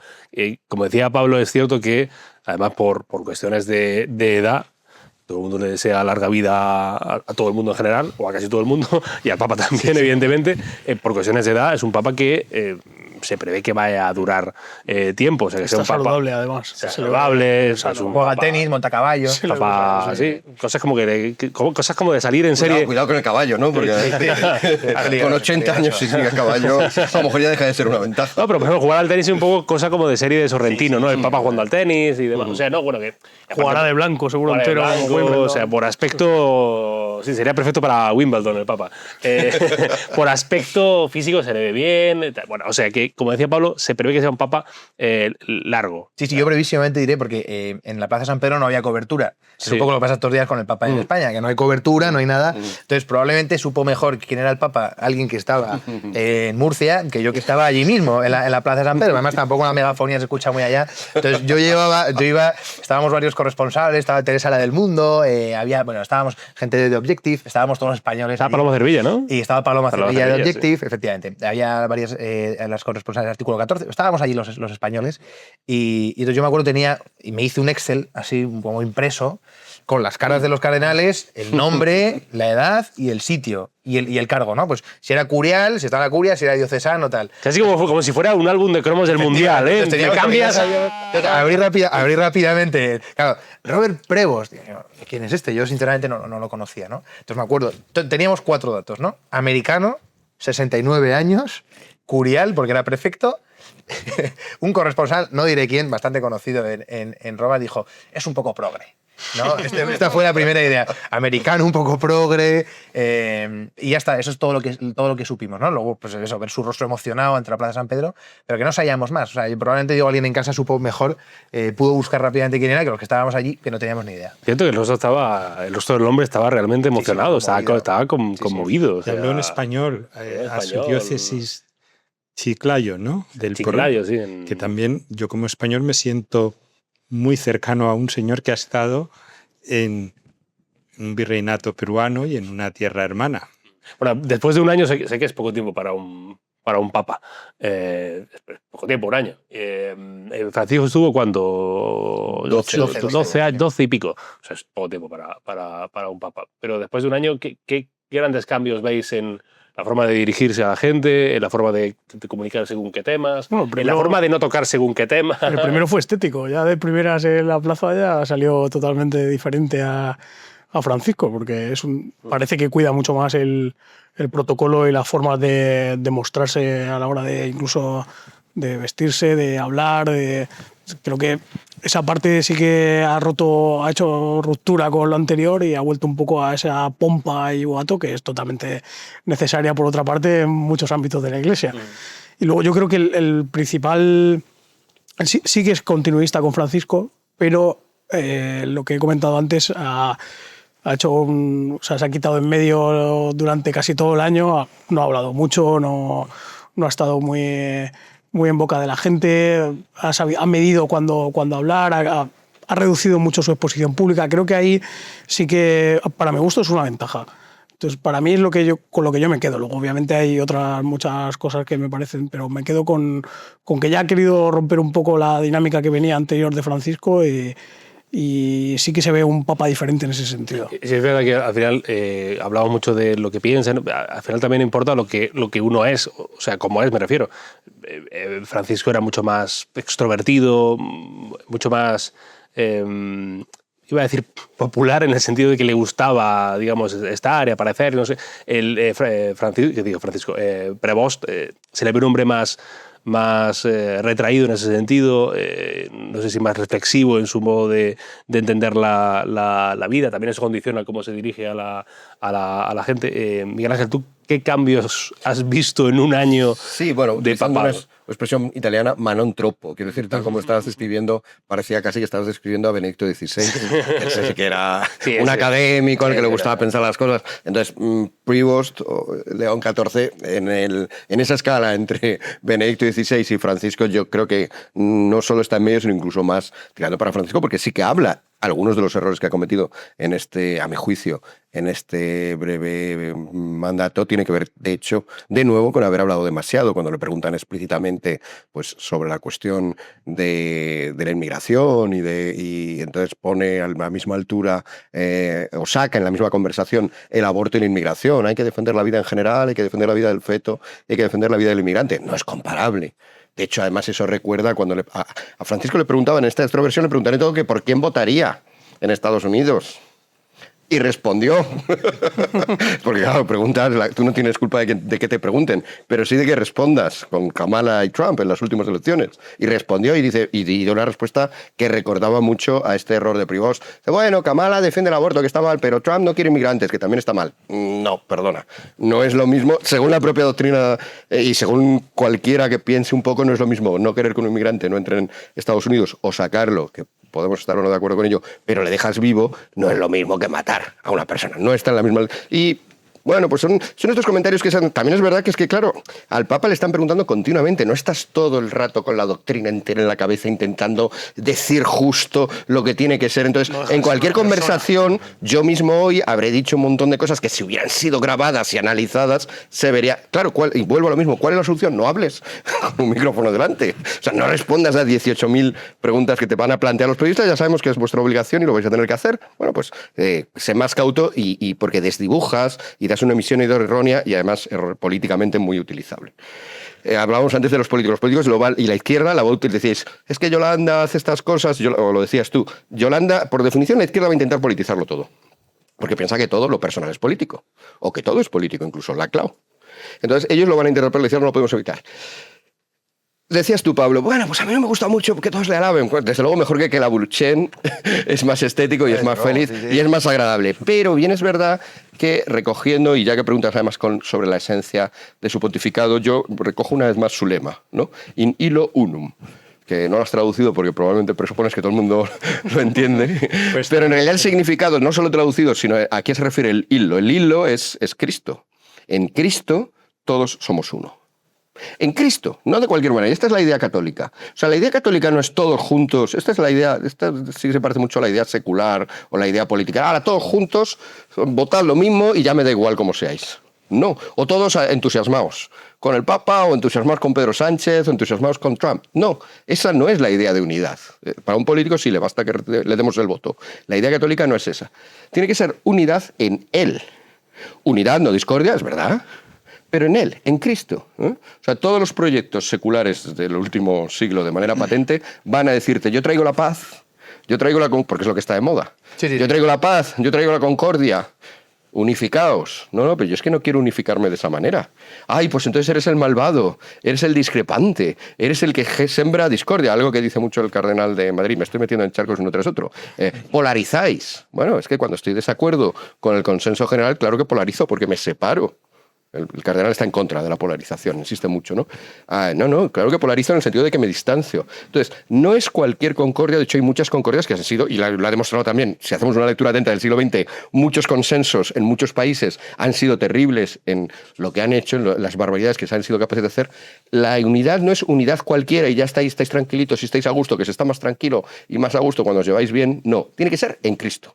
Y por eso a mí me gustaría que hablaran más de Cristo, que lo hace, ¿eh? Es un papa eminentemente cristocéntrico y por eso es fantástico que digan, no es una unidad cualquiera, solo tiene sentido, porque solo esa es la verdadera unidad, si nos ponemos ya más profundos. Cualquier otra unidad es, bueno, yo voy con estos, doy el voto, me gusta, me entusiasmo, o voy con estos porque odio a los otros. No, es la unidad en lo que es Cristo, que no sé si le va a dar tiempo a hablar de que es Cristo. El propio Balcón ya lo hizo, o sea, ya su discurso... Sí, totalmente, es totalmente. Y en su primera homilía, claro. Después, sí, el cristocentrismo es esencial y es que he empezado por ahí, en el lema. O sea, en Él, en Cristo seremos uno. Es un papa de unidad, es un papa, como decías tú también, y es obvio, de calmar las aguas, pero no de cualquier manera, no a cualquier coste, no conformándonos con lo superficial, que es lo que el mundo nos vende continuamente como la verdadera unidad, no lo es. No, la semana pasada, en la audiencia del miércoles de la semana pasada, explicaba el Papa, y además es una homilía, o sea, una audiencia muy bonita, que yo animo a leerla, que decía precisamente lo que acabas de decir tú, que él decía, sin recibir la Eucaristía no hay unidad, es decir, sin recibir la comunión no hay comunión. O sea, esta fue la idea del Papa y esa es como la base de la unidad de la Iglesia. Y luego ya por esa idea que ha dicho antes León de la continuidad que hay en los papas, y es verdad, creo que hay una preciosa continuidad y tiene que ver con la unidad. Que esta es una tesis un poco particular mía, pero bueno, yo lo estoy intentando vender en todos los sitios donde puedo, ¿no? Sí, Juan Pablo II... Adelante con la tesis de Pablo. Yo he intentado vender muchas mías. Hemos venido a vender. Este programa, recordamos, no se hace responsable de las opiniones. Es una cosa sencilla. Yo busco un mecenas para... no, pero Juan Pablo II, que fue el papa de la Guerra Fría, el papa de la caída del muro, y el mensaje, o sea, el pontificado de Juan Pablo II se puede resumir en no hay justicia sin libertad. En un mundo que reclama justicia, él fue un hombre que reclamó por la libertad, la verdadera libertad de la persona. Benedicto XVI vino después, un hombre que fue un teólogo frente al relativismo, porque Benedicto XVI fue un académico y él quería ser bibliotecario del Vaticano y no le dejaron, porque además no quería ser papa.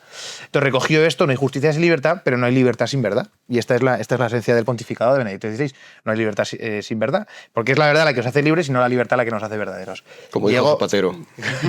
Lo dijo literal, que Zapatero ha tenido alguna perla invirtió el mensaje evangélico explícitamente. Luego llegó el Papa Francisco y dijo, bueno, no hay justicia sin libertad, no hay libertad sin verdad, no hay verdad sin caridad. Este fue el acento rescatable del Papa Francisco, el pontificado del Papa Francisco. Hace falta una mirada caritativa para poder, porque la verdad no es una piedra que se lanza, es una verdad que se comparte. Pero aparte también esta magnífica humanitas, esta cosa de la verdad como cosa que se comparte y tal. Entonces, León XIV viene a decir, y aquí viene mi teoría, que no puede haber caridad sin unidad. Tú no puedes amar algo que está desmembrado. El cuerpo desmembrado no puede haber caridad. Entonces, ese es el reto. Este es el reto de su año. Digo, viene de donde viene, porque el pontificado del Papa Francisco ha sido, aunque no les guste a algunos cardenales, un poco polarizador. Entonces, bueno, él tiene el reto de armonizar. Yo creo que lo está haciendo. No creo que sea continuista con Francisco, porque de hecho en nombramientos, en cambios, en refundaciones, ha publicado varios motus propios para cambiar incluso hasta la financiación, cosas que igual diríamos que son muy de politiqueo, pero bueno, hasta cambiar la financiación. Sí, de ha gestión reformado pura, ¿no? de gestión pura, ha reformado el Banco Vaticano, que su reforma ha sido volver a dejarlo como estaba con Benedicto XVI. Entonces, hay algunos cambios. En concreto, ha cambiado recientemente, hace unos días, a la prefecta, que este nombramiento además ha sido muy interesante porque el Dicasterio para la Comunicación tiene una nueva prefecta, que es la primera mujer laica que es prefecta, y esto ha puesto muy contentos a los sectores progresistas de la Iglesia y feministas, porque en vez de ver un cardenal hay una señora mexicana. Y estamos todos los demás muy contentos porque es una señora muy ortodoxa, que ha sido una mujer muy clara en la difusión del mensaje de la Iglesia.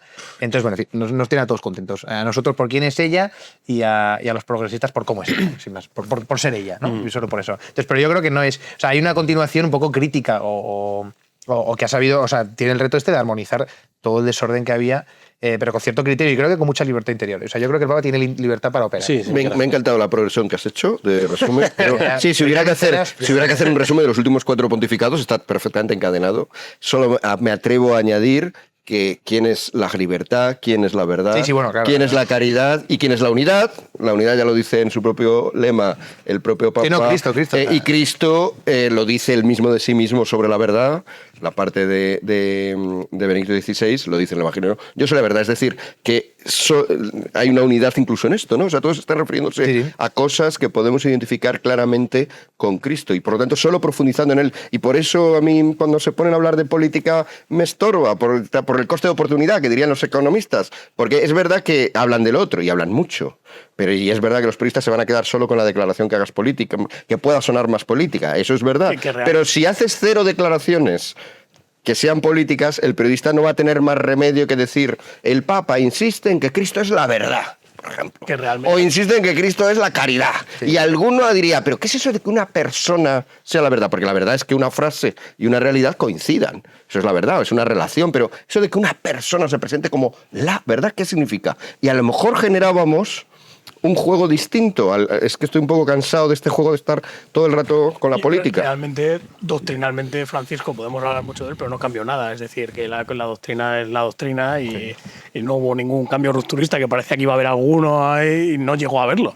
Bueno, hay gente que podría poner algún matiz sobre Amoris Laetitia, hay gente que podría poner algún matiz sobre Fiducia Supplicans. Pero tangible, no ha cambiado nada en la doctrina de la Iglesia. Hay gente que eso piensa que es tangible, pero bueno, sí, o sea, desde luego los cambios que algunos le piden... Eso es. Que no, pero no se pueden dar porque no puedes cambiar la verdad. Te vamos a romper la escaleta. No, romperla con total libertad. Me apunto también a este discurso de lemas de papas y por citar el latín, ahora sí que lo voy a explicar. Claro, es un papa agustino y hay muchas expresiones agustinas de San Agustín que sirven para colmar esta inquietud que tenemos, claro, estamos no de lo político, sino de eso del hombre interior, lo más interior a ti, ¿no? O esa idea de que estás buscando las cosas hasta que te encuentras. Y hay una frase de San Agustín que yo es de las pocas cosas que pensé, esto quiero decirlo, allá se hunda el mundo en esta, que es la famosísima frase de ama y haz lo que quieras, que es una muy deficiente traducción del latín, porque él escribió en latín y no en español, que es dilige ama et quod vis, y lo que quieres, face. Entonces, bueno, la verdad es que también en la doctrina cristiana pues hay muchas cosas que de repente se tergiversan y no hay manera de cambiarlas. Pero no es ama y haz lo que quieras, es ama y lo que quieres. ¿Y qué significa lo que quieres? Lo que tu cerebro, tu inteligencia, tu voluntad decide que es lo bueno, eso hazlo. Bueno, pues este tipo de cosas, bueno, quizás sea un buen momento para este agustinismo, para recuperar. Y es que es muy aburrido, es decir, haz lo que quieras. No haz lo que quieras. Y yo me he aburrido de escuchar esta imagen de la Iglesia, de que lo importante es amarnos unos a otros. No. Claro, es que cuando estás amando lo que quieres, por definición, si estás amando, es amor. Entonces pones ese requisito de amor previo y de ahí, de ese amor que encima no es tuyo, porque no puedes salir de ti. Más aún, lo que quieres es el bien que conoces racionalmente como bueno. Claro, pero porque lo amas y porque estás amando. ¿Lo quieres? Claro.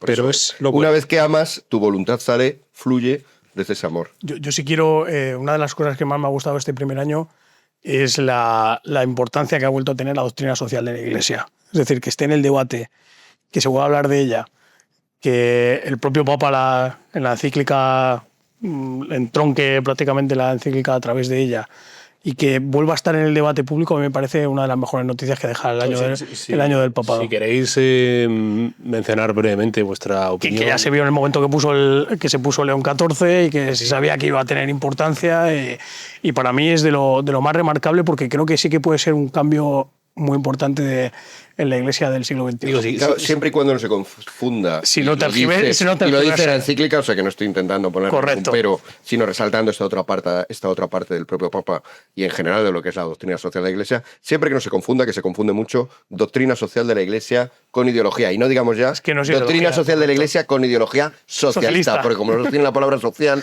entonces siempre que no se confunda, y para eso insisto, en la propia encíclica ya dice, no, estos son unos principios que nosotros, para conocer la realidad, claro, conectando muy bien con la noción de la verdad, que decías tú antes. O sea, cuidado, que la noción de la verdad no es que nosotros lleguemos... Eso sí que lo hacen los partidos, llegar ya con un montón de verdades que tienes que acatar porque ya te resuelven las ideologías, te resuelven todo lo que va a pasar, ¿no? Esa no es la doctrina social de la Iglesia, sino unos principios evangélicos que es verdad que empezaron un poco a recopilarse y a darse la importancia con León XIII, el homónimo del Papa, pero que siempre habían existido. O sea, la Iglesia ha hablado de sus principios, que son los principios que tienen que regular la sociedad, no en el sentido que decimos regular la sociedad, el gobierno haciendo leyes, no, que tienen que regular la sociedad en el sentido de unos con otros, nuestra relación con los demás, siempre. Digo, si queréis mencionar brevemente vuestra opinión, criterio, análisis de la última encíclica de León XIV, aspectos más destacados, grandes titulares, como yo soy periodista, como pueden ver, y además malvado,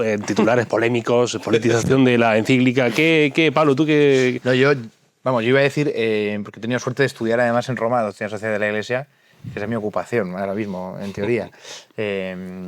Entonces, bueno, o sea, yo creo que está muy bien que León XIV haya traído, porque además los primeros capítulos de la encíclica son un repaso cronológico de toda la doctrina social de la Iglesia oficial, desde León XIII, porque es verdad que la doctrina social de la Iglesia podemos ir a los Anahuín del Antiguo Testamento y la idea del desfavorecido y la idea de cuidar al otro, en fin, bueno, desde la caridad cristiana. Entonces, la doctrina social de la Iglesia, entonces por eso digo que hay un resumen, en Magnificat Humanitas hay un resumen muy esquematizado, creo que muy interesante, no es pormenorizado. Ha sido interesante esto que decías del socialismo, porque es verdad que se confunde la doctrina de la Iglesia con ideología. Juan Pablo II dijo clarísimamente, no es una ideología, no es ni siquiera una alternativa entre el socialismo y el capitalismo, es una categoría propia, así lo definió Juan Pablo II en Solicitud Regis Socialis, y tiene esta cosa, porque creo que hay pocas cosas que haya censurado más la Iglesia que el socialismo. Quizás la usura, el asesinato y estas cosas, pero digo que creo que el socialismo está en el top 5 seguro de cosas que ha censurado y criticado la Iglesia e incluso perseguido. Entonces digo que cualquiera que no se pueda confundir la sociedad de la Iglesia con el socialismo, porque son incompatibles, ¿no?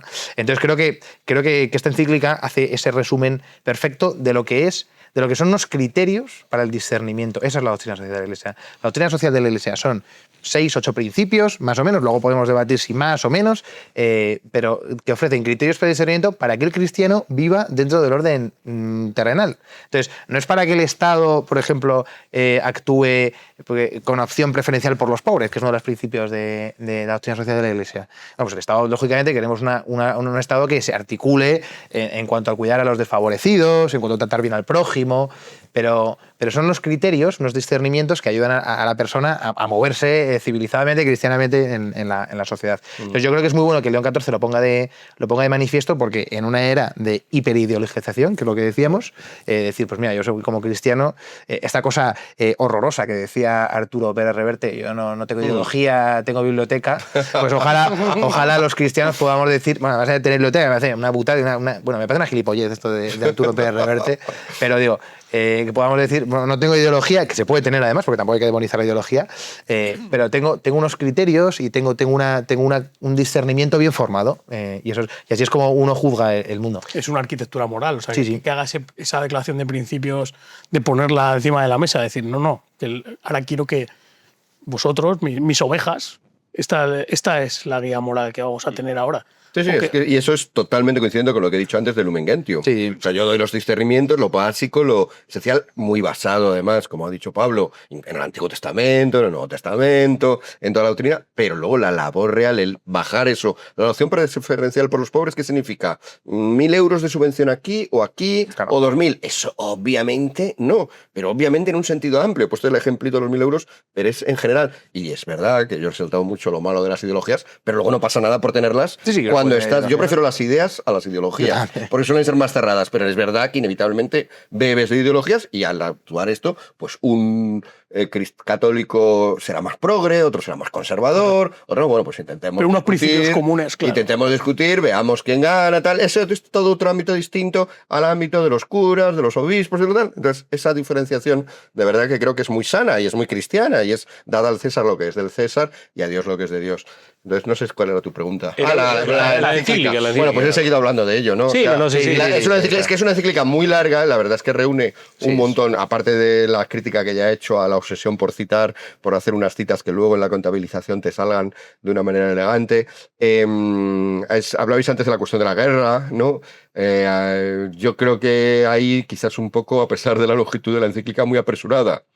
Porque dice, creo que está... Otra crítica que voy a hacer a la encíclica, no hay versión oficial.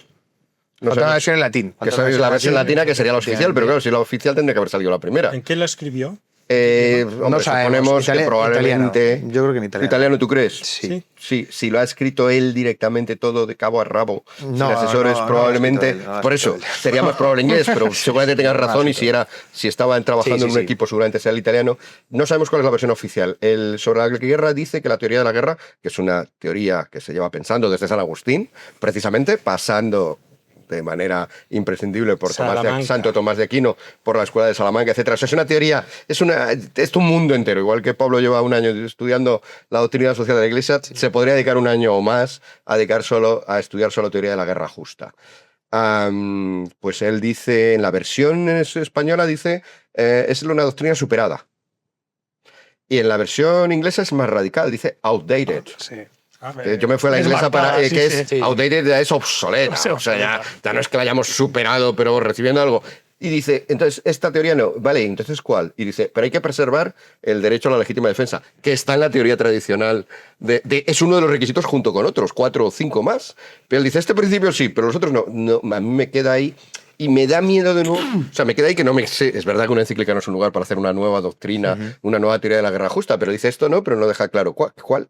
¿Cómo sabemos cuándo tengo derecho a defenderme o no usando armas? Siempre, el cristiano siempre ha pensado que hay casos en los cuales, sobre todo porque no es solamente defenderte a ti, es defender a los tuyos.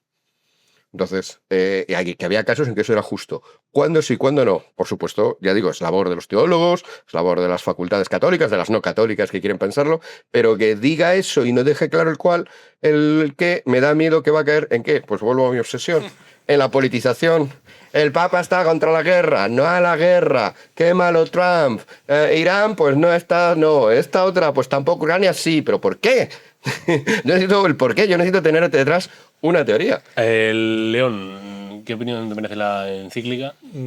Yo lo que espero es que derive esa atención a que habéis hablado de los pobres, ¿no? Y los Anawin, un poco obsesiva de la enseñanza de nuestros pastores, igual que lo de los emigrantes ya hemos visto que también necesitaría de algunas correcciones. A mí hay una parte que me aburre muchísimo, que es toda esta obsesión por los pobres. Voy a hacer publicidad del Centro Diego de Covarrubias, Cristianismo y Economía de Mercado. El primer libro que editamos se llamaba Economía para sacerdotes. Y nos hemos esforzado con poco éxito en no entrar en grandes disquisiciones, sino en educar en principios básicos de economía. Y la primera cuestión que tendrían que leer los que interpretan la doctrina social de la Iglesia, pues son cuestiones tan básicas como que si tú pues pones unos precios fijos, pues resulta que el mercado se te va a distorsionar. O el salario mínimo, pues es una manera incorrecta de al final que sean los costes sean más elevados. En fin, ese bien pensamientismo, porque no es buenismo, porque el buenismo va por otro lado, ¿no? Pero esa preocupación por, que además es verdad, hay que preocuparse por los más desfavorecidos, pues si sabes un poco de economía, sabes que la manera de resolver a los pobres, de resolver la pobreza en el mundo es mediante el mercado libre, ¿no?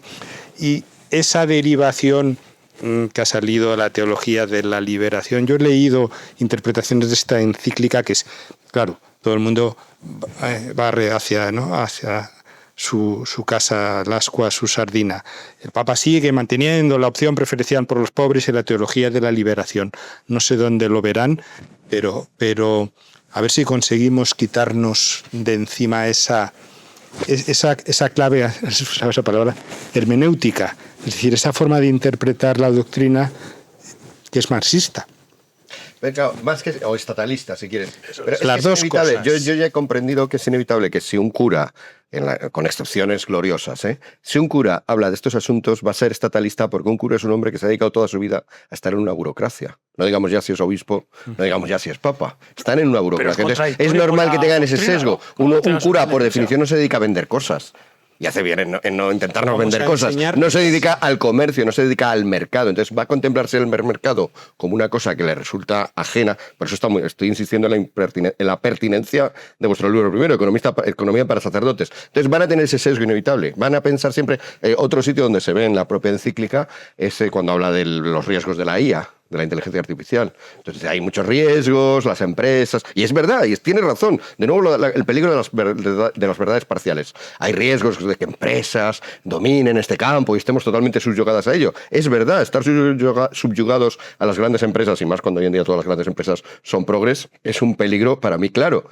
Dice, ergo, esto nos lo resolverá instituciones internacionales, un poder político, una burocracia. No, esto no me lo resuelve porque yo tampoco no quiero depender ni de una burocracia que tenga el gobierno mundial, ni de unas corporaciones que tenga el gobierno mundial. Lo que quiero es que unos se equilibren con otros, pero van a tener siempre esa tendencia por su... Y por esto es otro de mis argumentos de que no hablen de política, porque tienen sus sesgos. Los demás tenemos sesgos, pero en el laicado están más variados, como he dicho. Hay laicos estatalistas, hay laicos más liberales, hay de todo, ¿no? José Miguel quería apuntar algo. No, que por eso es interesante que esté encima de la mesa la doctrina social de la Iglesia, porque es antiestatalista. O sea, la doctrina social de la Iglesia habla del concepto subsidiario. Subsidiariedad. Entonces, es totalmente contradictorio con el estatalismo. Entonces, por eso es interesante que la ponga de manifiesto en la encíclica y hable sobre ella cuando la encíclica va por unos caminos que además a mí me sorprendía porque se quedaban los titulares muy centrados en la IA, que es verdad que quizás sea lo más llamativo, pero al final la encíclica, para mi gusto, que no se puede construir un mundo sin Dios. O sea, es básicamente lo que viene a decir, que viene un mundo nuevo, que viene la IA, pero que tiene que tener unos límites, que tiene que tener una constricción moral y que tiene que tener una capacidad de regularse a sí mismo desde la verdad y desde la fe y desde la doctrina de la Iglesia. La gente se queda mucho con la IA porque es llamativo, porque al final es el tema de moda, es lo que la gente saca el titular, pero la IA yo creo que es bastante más profunda teológicamente de lo que parece. Bueno, sí, o sea, yo creo que es un barniz psicodélico que le ha quedado un poquito a la encíclica, pero es una encíclica antropológica Claro. y más cristocéntrica que de la IA. Y eso. Yo creo que el Papa León tiene ese reto ya por también o sea, de armonizar lo que hay antes, porque la opción preferencial por los pobres pues no es opción única por los pobres, ¿no?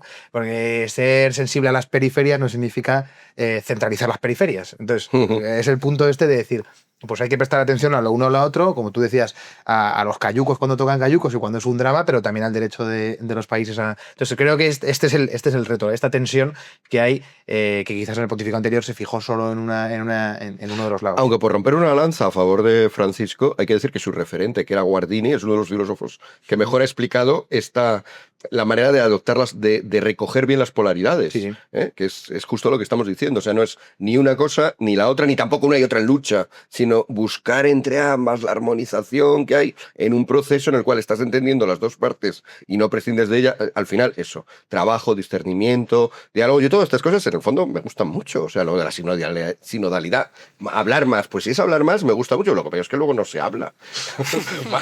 Y incluso cuando hablas o haces una crítica, aquí estamos siendo de una libertad maravillosa, seguramente inspirado porque haga de anfitrión Carlos. Pero en la iglesia normalmente se te ocurre hacer algunas de las críticas, no ya de las que he hecho yo, sino de las que has hecho tú aquí, y muchas veces parece como que Que eres un hereje. has y hecho una blasfemia y como el hereje. Sí, claro, te digo, pero no estamos en los tiempos de sinodalidad o no estamos en el momento de la caridad. El evangelio está repleto de llamamientos pues eso, a ser hermanos. Yo con mi hermana hablamos de muchas cosas, también de las críticas y de lo que, porque esa es la manera de resolverlo, entre otras cosas. ¿Y no crees que era interesante? Yo creo que el propio Papa Francisco, ahora que hablas de la sinodalidad y también de las periferias, había dos Franciscos. Estaba el Francisco que iba a las periferias y hablaba en las periferias, y luego el Francisco del primer mundo. O sea, hablaba completamente Francisco es una diferente. figura, gracias, entre otras cosas, a que el pontificado, ya digo, relativamente largo, es una figura muy compleja. Hablaba O sea, es muy totalmente difícil, diferente. Es verdad, y es verdad que cualquier cosa que digas, yo creo que lo simplifica. O sea,